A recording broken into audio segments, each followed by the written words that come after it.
ignição. Eu mencionei para vocês que a curva de ignição aqui, ó, ela vai estar lá onde? Ela vai estar lá no seu CDI, certo? Ou módulo, tá? Só que o que acontece? Vamos supor que você fala assim, Otávio, se eu alterar no magneto, dá diferença? Também dá diferença, tá? Porque eu tenho uma curva de ignição salva no CDI de acordo com o ponto do magneto ali. Se eu altero o ponto do magneto, eu altero ali também o ponto do CDI, ou seja, o momento que o CDI faz essa leitura do ponto do magneto é diferente. Então, alterando no magneto também vai dar diferença, tá? Só que o que acontece? A gente precisa entender que antes da gente falar sobre como alterar, tá? A gente precisa entender que o ponto de ignição não é a mesma coisa que o ponto do comando de válvula, tá? Só para a gente entender, porque às vezes você pensa assim, se eu adiantar o comando de válvula ou atrasar o comando de válvula, não vai influenciar aqui na curva de ignição do seu motor. É diferente uma coisa da outra, tá?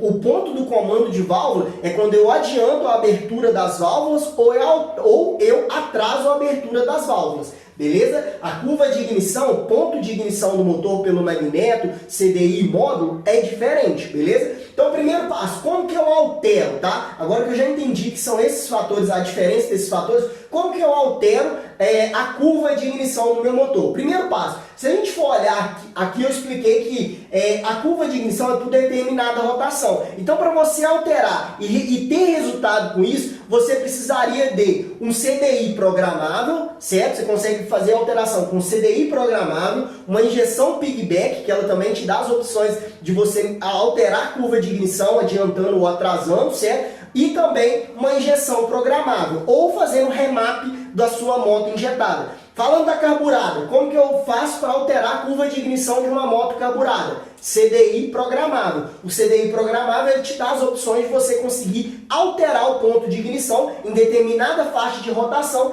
adiantando ou atrasando. Beleza? Moto injetada, como que eu altero a curva de ignição do meu motor? Fazendo um remapeamento, ou instalando uma injeção piggyback ou uma injeção programável, beleza? Isso falando das motos injetadas, tá? Otávio, e se eu só mexer no ponto do magneto? Quando você só mexe no ponto do magneto, o que acontece? Você ou vai adiantar ou vai atrasar. Você não consegue fazer em determinadas rotações para saber o melhor ali que está dando resultado para você. Então, o que acontece?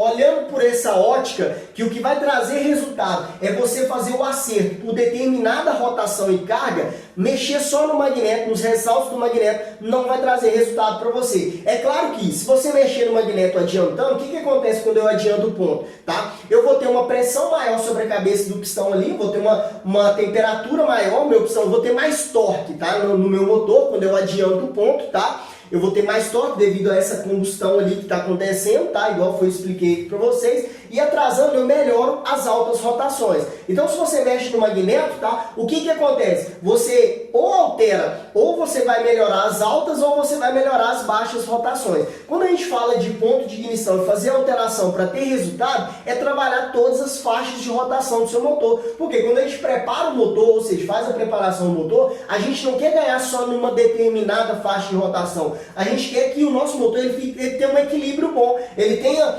bastante torque e potência, um torque bom em baixa rotação, seja uma moto boa de baixa e seja uma moto boa de média alta também. Então a gente tenta fazer uma equalização para ter o máximo de resultado nesse motor. Por isso que eu vou alterar o ponto de ignição pelo CDI, certo? E pelo módulo. Então são os melhores lugares para você fazer a alteração do ponto de ignição do seu motor. Beleza? Mexer, ou seja, trabalhar a curva de ignição do seu motor, tá? Então, Otávio, como que eu sei que eu estou ganhando desempenho no meu motor, tá? Se eu alterar a curva de ignição. Primeiro passo, pessoal, para a gente identificar, tá? Se eu estou ganhando torque no meu motor, se eu estou ganhando potência no meu motor, tá?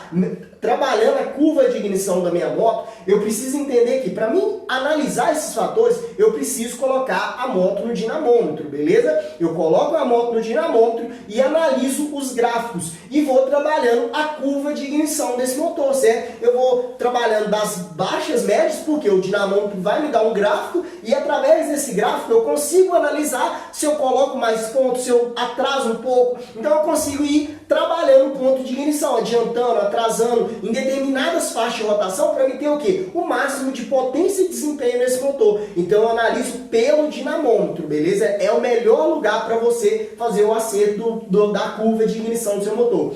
Se você não tem o dinamômetro, aí você tem que testar numa pista, ou seja, num ambiente fechado, onde você consegue analisar sentindo a moto. Você vai sentir, aí já não é uma coisa de você andar e sentir ali se você está tendo um resultado, se você sentir a moto frouxa, agora você colocou um pouquinho mais de ponto, ela ficou melhor em baixa rotação, mas se você perdeu em alta, eu vou atrasar um pouquinho em alta. Então você vai ter que ter assim, um pouco de sentimento ali na moto, sabe? Você vai ter que pegar e sentir se aquilo ali está sendo bom para você, beleza? Mas o lugar mais correto de você fazer isso para saber se realmente você está tendo desempenho seria no dinamômetro.